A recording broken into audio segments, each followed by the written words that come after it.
Ayan, eto na po yung aking naluto. Magtikiman na po tayo. Pero bago po ang lahat, nakalimutan ko po na meron pala akong pangtali na ganito. So, hindi ko po natalian yung bawat dulo ng ganito. So, kaya hindi po siya masyadong bilog. But anyway po, sa susunod, alam ko na po at hindi ko na makakalimutan. At kung kayo naman po meron ganito, at gusto nyong maganda rin naman po kasi yung bilog na bilog kesa yung flat. Pero anyway po, tikman po natin kasi po talaga pong masasabi ko po na masarap po yung gawa ko, boosting aside. Ayan. Tama naman po. Harap pala. Harap. Masarap po. Lalo po na may peanut. So, gawin niyo po ito sa susunod. Hindi na po natin kailangan bumili. Tayo na lang po ang gumawa. Kung meron man po tayo na glutinous rice, rice flour, asukal, kahit wala na pong peanut, kaya na po natin gawin yan. Sa Philippines po, madaming dahon ng saging. Manghingi lang tayo sa kapitbahay, meron na po tayo magagawa at meron na po tayo masarap na merienda. Wala nang problemang bumili pa sa palengke pagkamahal-mahal. O tara po, gawin na ninyo. Hello po, magandang hapon po sa lahat. Tara po, tayo ay gumawa ng merienda. Napakadali lang po nito. Ito po ay yung tinatawag na ubi muron. So, madali lang po ang mga ingredients nito. Ito ay glutinous rice flour. At ito naman ay yung ordinary lang po na rice flour. Oh, sorry. And then, gagamit po ako ng nasa lata na gata. May 2 cans po ako dito. And then, 2 cups din na sugar. At gagamit po ako nitong ubi flavor at unsalted peanut. Yung sapak na ang gamit ko kasi ito lang po ang available dito. So, tinadtad ko lang po ito ng pinong-pino. So, tara po, simulan natin. So, ito po, paghahalu-haluin ko lang po yung glutinous rice flour at ang rice flour na yung ordinary rice flour lang po. Yung sugar naman po, kayo na po ang mag-adjust. 2 cups po ito. Ngayon, kung hindi pa masyadong matamis po sa inyo, dagdagan nyo na lang po. And then, itong gata. So, puro lang po yan halo-halo, ha? Wala pong iba kayong gagawin. At ito lang po ay napakabilis. And then, after po nito is, iluluto po natin siya. So, hahaluin ko lang po muna. So, ayan. So, ang lahat lang po ay imimix lang po natin hanggang sa sila ay maghalong mabuti.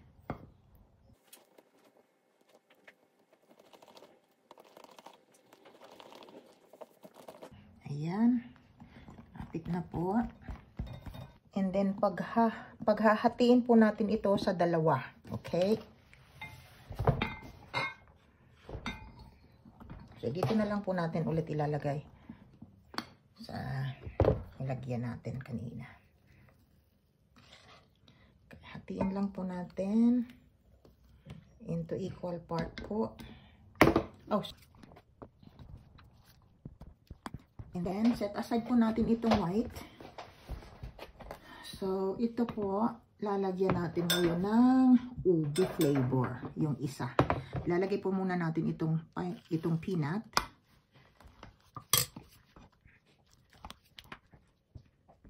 At saka, lalagyan po natin ng flavor na 1 teaspoon lang po. Pero hindi na ako nag-measure. In-estimate ko na lang.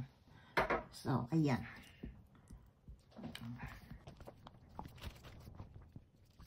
Ayan, ready na po siya. Tara at lutuin po natin siya sa kawali. Unahin natin ang white na mixture. Small fire lang po. Ayan, gagawin natin itong parang dough. Okay.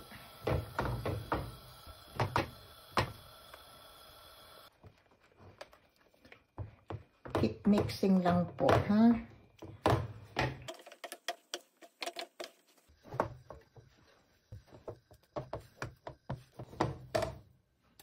Ayan, malapit na siya. po. Pwede na siya. Pwede na. O, ilalagay ko lang po siya sa, ayan. Then ngayon, isusunod natin itong ube. Ayan, the same procedure lang po. Puro halo hanggang sa maging dough na kagaya po ng white mixture. Ayan, may mga buo-buo po siya kasi yung peanut na nilagay natin, hinalo. Okay? So, ayan. Kung mapapansin nyo po, hindi ko na hinugasan yung kawali. Dahil po, yung white mixture lang naman yung nilagay natin doon. And then, isinunod ko lang to. So, tuloy lang po ang haluan natin. Lapit na. Ayan. Naku, ang bango po. Talagang ang bango. Amoy na amoy ang, ang ube saka peanut.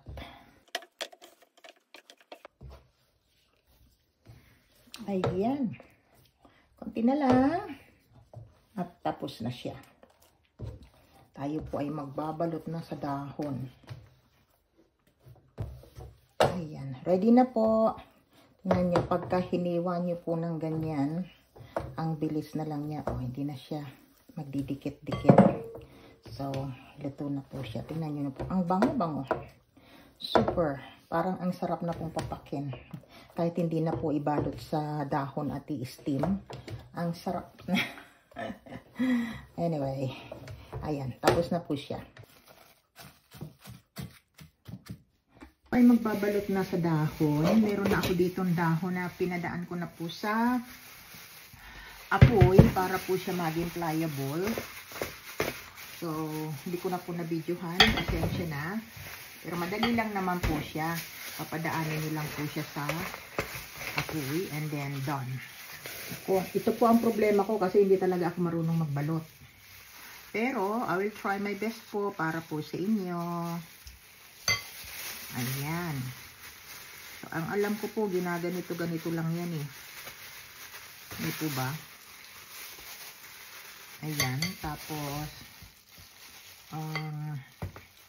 tawag dito. Ay, ang dami. Ito. Yan. Tapos, paano nga po ba yun? Parang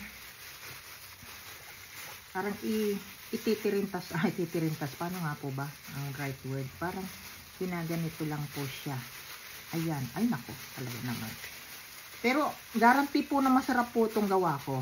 Kasi, kahit nga po hindi na ibalot, tinikman ko, masarap po talaga. Ang pagbalot lang po talaga ang ako'y expert. Expert na expert talaga. Makita nyo naman kung gaano po ka-expert. Ayan. Oh, parang ang laki naman po yata ng So, bawasan po natin. Oh, di po ba? And then, parang ganyan lang po siya. And then, okay na. Ayan. Isa pa po. Isa pa. Kailangan ko yata ng isa pang spoon. Ayan. Parang po yung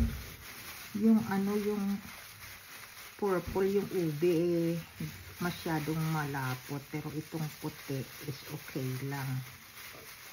Ayan.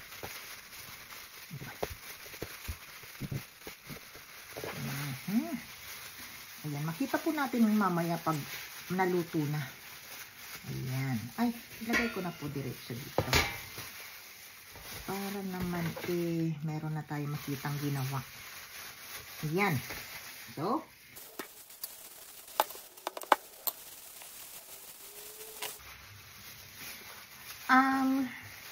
pagka i-business niyo po ito, I think kailangan niyo pong mag-measure.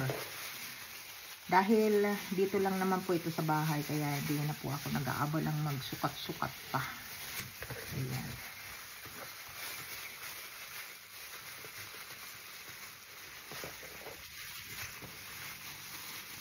Okay, ayan po, naka-apat na ako. So, paulit-ulit lang naman po ito. And then, na tayo. I-steam lang po ito ng mga 30 minutes lang siguro kasi luto na po tong mixture.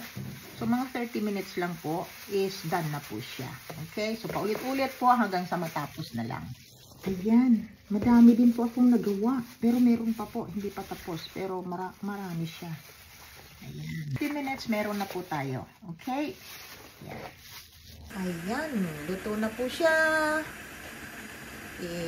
Patayin ko na yung apoy. Okay na siya. So, ito na nga po. Ang sarap. Gawin nyo po. Ito na po yung mga naluto ko. So,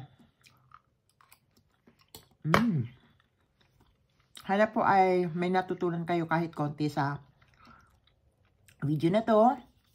Salamat. Hanggang sa susunod po. Bye!